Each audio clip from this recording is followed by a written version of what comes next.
Hello and welcome to study buddy. मेरा नाम है विनाश सिंह और आज हम लोग डिस्कस करेंगे list of military exercises of India with other countries. मतलब कि भारत ने दूसरे देशों के साथ 2019 और 2020 में जो भी मिलिट्री एक्सरसाइजेस किए हैं उनके बारे में आज हम लोग पढ़ेंगे। ये सारा टॉपिक्स बहुत ज़्यादा इम्पॉर्टेंट है आपके यूपीएससी सीएपीएफ एग्ज़ाम के लिए, सीडीएस एग्ज़ाम के लिए, एयरमैन, ग्रुप एक्स और Y, navy, Sashastra Seema Bal, BSF, CRPF, ITBP, bank, SSC, railway, इन सब एग्जाम्स में भी पूछा जाता है। Along with that state public service commission के एग्जाम में भी इन सब मिलिट्री एक्सरसाइजेस से क्वेश्चन पूछा जाता है। तो आइए बिना लेट किए हम इस टॉपिक को स्टार्ट करते हैं। तो आइए जानते हैं सबसे पहले कि मिलिट्री एक्सरसाइज होता क्या है। मिलिट्री एक्सरसाइज में हम लोग सिर्फ आर्मी का नहीं लेंगे। मिलिट्री एक्सरसाइज का मतलब आर्मी, नेवी, एयरफोर्स तीनों का ही एक्सरसाइज। मिलिट्री एक्सरसाइज होता क्या है, ये बेसिकली एक वॉर गेम है। मतलब कि वॉर के सिचुएशन को सिमुलेट किया जाता है बिटवीन डिफरेंट कंट्रीज, और ये नकली लड़ाई जिसको बोलते हैं, एक और दूसरे कंट्री मिलकर झूठ मूठ का लड़ाई लड़ते हैं, नकली लड़ाई। इसमें हथियार भी नकली होते हैं और एक दूसरे के साथ लड़ाई लड़ी जाती है। इससे क्या होगा कि जैसे हम लोग शैडो बॉक्सिंग करते हैं या फिर ऐसे ही जैसे प्रोटेक्टिव इक्विपमेंट पहन के फाइटिंग करते हैं जिससे कि हम लोगों को चोट न लगे, तो उस तरह से ये मिलिट्री एक्सरसाइज भी किया जाता है ताकि कोई डैमेज नहीं हो या कोई फैटेलिटी नहीं हो।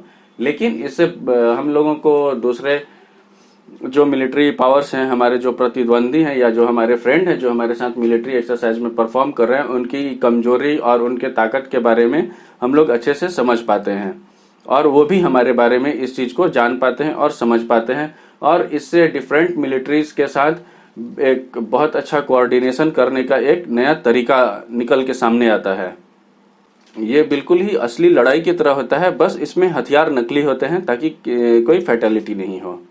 इससे हथियारों की जो प्रेसिशन है और उसको यूज करने का क्या तरीका है, आप डिफरेंट मिलिट्रीज के हथियार को भी यूज कर सकते हैं और जो आपके फ्रेंडली कंट्रीज हैं उनके साथ एक बेटर कोऑर्डिनेशन हो सके, प्लस उनके ताकत और उनकी अच्छाई और उनके बुराई के बारे में भी हम लोग जान सकें। मिलिट्री एक्सरसाइज तीन तरह के होते हैं। पहला बाइलेटरल एक्सरसाइज, दूसरा मल्टीलेटरल एक्सरसाइज और तीसरा डोमेस्टिक एक्सरसाइज।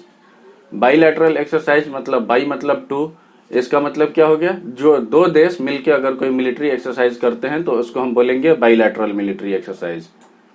मल्टीलेटरल एक्सरसाइज क्या होगा, अगर दो से अधिक देश मिलिट्री एक्सरसाइज कर देंगे तो उसको हम लोग मल्टीलेटरल एक्सरसाइज बोलेंगे। और डोमेस्टिक एक्सरसाइज जो कि हमारे देश के अंदर ही हो, डोमेस्टिकली हो, इसको आप ऐसे ही समझ सकते हैं। तो आइए शुरू करते हैं। हमारा पहला एक्सरसाइज है इंडियन नेवी और द रॉयल थाई नेवी के बीच में जो हुआ था, इसका नाम है इंडो थाई कॉर्पैट। कॉर्पैट का मतलब हुआ कोऑर्डिनेटेड पेट्रोल। दोनों देश इंडियन ओशन रीजन में पेट्रोलिंग करते हैं। तो ये पेट्रोलिंग क्यों होता है, ताकि इंडियन ओशन को पीसफुल और सेफ बनाया जा सके ट्रेड के लिए। नंबर 2, सिंगापुर, थाईलैंड और इंडिया के बीच जो मिलिट्री एक्सरसाइज हुआ उसका नाम है सिटमेक्स 2019। तो हम लोग देखेंगे कि इसको याद करने का सबसे अच्छा तरीका, और समझ लीजिए कि मान लीजिए कि अगर आपको याद नहीं भी है तो एग्जाम में आप कैसे समझेंगे कि ये किस किस देश के बीच में हुआ था। तो S for Singapore, I for India, T for Thailand, MEX मतलब मिलिट्री एक्सरसाइज 2019। तो ये मैक्सिमम मिलिट्री एक्सरसाइजेस में नाम इसी तरह के होते हैं। तो इससे आप इजीली समझ सकेंगे कि ये मिलिट्री एक्सरसाइज किस किस देश के बीच में हुआ था। ये हुआ था 16 मई से लेके 22 मई तक 2019 में, और ये सबसे पहले 1993 में स्टार्ट किया गया था। इसका एम है एक दूसरे के साथ सामंजस्य बढ़ाना और एक दूसरे पर विश्वास बढ़ाना। तीसरा है हमारा थाईलैंड और इंडिया के बीच में मिलिट्री एक्सरसाइज, इसका नाम है मैत्री 2019। ये एक्सरसाइज इंडिया और थाईलैंड के बीच 16 से 29 सितंबर को हुआ था। इसे फॉरेन ट्रेनिंग नोड में किया गया था जो मेघालय में उमराव में है, और इसमें इंडियन आर्मी और रॉयल थाई आर्मी के 50-50 सैनिक शामिल थे। और फोर्थ है हमारा इंडिया और यूएस आर्मी के बीच में। हम देखेंगे कि इंडिया और यूएस के बीच में आजकल बहुत ज्यादा मिलिट्री एक्सरसाइजेस हो रहा है। ये क्यों हो रहा है? ये कोऑर्डिनेशन बढ़ाने के लिए बेसिकली किया जा रहा है और चाइना के थ्रेट को नजर में रखते हुए किया जा रहा है। तो आइए देख लेते हैं। इस मिलिट्री एक्सरसाइज का नाम है युद्ध अभ्यास 2019।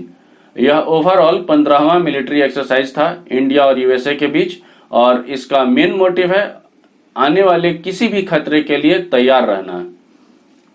तो आप समझ सकते हैं किस खतरे की बात की जा रही है। नंबर 5 है इंडिया और यूनाइटेड स्टेट के बीच में टाइगर ट्रायम्फ। ये भी 2019 में हुआ था। ये पहला ऐसा एक्सरसाइज है जिसमें इंडिया और अमेरिका के आर्मी, नेवी और एयरफोर्स तीनों एक साथ पार्टिसिपेट कर रहे हैं। इसे विशाखापट्टनम और काकीनाडा में किया गया था। इसे इसलिए भी इम्पोर्टेंट माना जा रहा है क्योंकि यूएसए और इंडिया ने काफी सारे डिफेंस डील्स और पैक्ट साइन कर लिए हैं और चाइना दोनों का कॉमन कंपटीटर है। और चाइना को काउंटर करने के लिए अमेरिका के पास अगर कोई सबसे अच्छा दोस्त है तो वो है इंडिया, क्योंकि इंडिया चाइना के साथ 1960s में 2 लड़ाई लड़ चुका है और इस फाइट के दौरान हम देखेंगे कि इंडिया के पास कम सैनिक होते हुए भी इंडिया चाइना को हराने में सक्षम था और हराया भी था। और यूएस भी इस मिलिट्री एक्सरसाइज को एक माइलस्टोन की तरह देख रहा है क्योंकि यूएस के पास इंडिया से बेटर ऑप्शन कोई नहीं है, इंडिया से बेटर दोस्त कोई नहीं है इस समय। अब देखेंगे 6th नंबर मिलिट्री एक्सरसाइज जो कि इंडिया, जापान और यूएस के बीच में हुआ था। इसका नाम है मालाबार 2019। ये तीनों देशों के बीच होने वाला 23वां ट्राइलैटरल मैरीटाइम एक्सरसाइज है। मैरीटाइम मतलब नेवी। ये 1992 में सबसे पहले इंडिया और यूएसए के बीच होता था और जापान इसमें बाद में 2015 में जुड़ गया था और जापान के जुड़ने के बाद इसे पूरी तरह से परमानेंटली ही जोड़ दिया गया और यह परमानेंटली होता है तीनों देशों के बीच, इंडिया, जापान और अमेरिका के बीच। 7वें नंबर पर है अपना रसिया के साथ China, India, Pakistan, Uzbekistan, Tajikistan, Kyrgyzstan और कजाकिस्तान ने इस मिलिट्री एक्सरसाइज में हिस्सा लिया था। इस मिलिट्री एक्सरसाइज का नाम है TSENTR 2019 और इसका मेन मोटिव है टेररिज्म से लड़ना, आतंकवाद से लड़ना। तो देख सकते हैं इसमें कैसा सिचुएशन है कि पाकिस्तान जो कि टेररिज्म का सबसे बड़ा सपोर्टर है वो इसमें टेररिज्म से लड़ने के लिए हिस्सा ले रहा है। So what a hypocrisy of Pakistan and China. चलिए अब आगे बढ़ते हैं। 8 नंबर पर है अपना बिम्स्टेक। ये बिम्स्टेक में जितने भी सदस्य देश हैं उन सब लोगों ने किया था। अब देख लीजिए बिम्स्टेक में कितने सदस्य देश हैं, ये अक्सर एग्जाम में पूछा जाता है।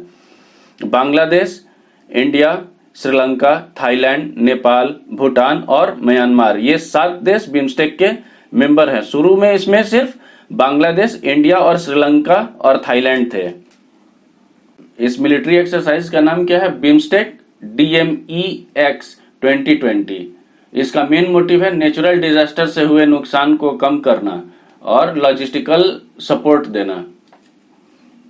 9th है इंडिया और फ्रांस के बीच एक्सरसाइज जो हुआ था उसका नाम है एक्सरसाइज शक्ति। यह एक्सरसाइज दोनों देशों के आर्मीज के बीच में हुआ था और दोनों देशों के आर्मी के कोऑपरेशन को बढ़ाने के लिए और सेमी डेजर्ट एरिया में काउंटर टेरर ऑपरेशंस को कैसे अंजाम देना है इसके लिए किया गया था। 10th है इंडियन और फ्रेंच एयरफोर्स के बीच में किया गया एक्सरसाइज गरुड़ 6। यह एक्सरसाइज दोनों देशों के बीच नॉलेज और एक्सपीरियंस के आदान प्रदान के लिए किया गया था। तो ये था हमारा आज का लेक्चर। ये हमारे लेक्चर का पहला पार्ट था। दूसरे पार्ट में मिलेंगे 2019-20 के बाकी और एक्सरसाइजेस के साथ और बाद में हम लोग इसको इंडिविजुअली भी डिस्कस करेंगे, जैसे आर्मी के एक्सरसाइज कौन कौन से थे, नेवी के एक्सरसाइज कौन कौन से थे और एयरफोर्स के एक्सरसाइज कौन कौन से थे। तब तक के लिए stay happy, stay safe, keep enjoying and keep studying. See you in the next lecture. Thank you for watching Study Buddy.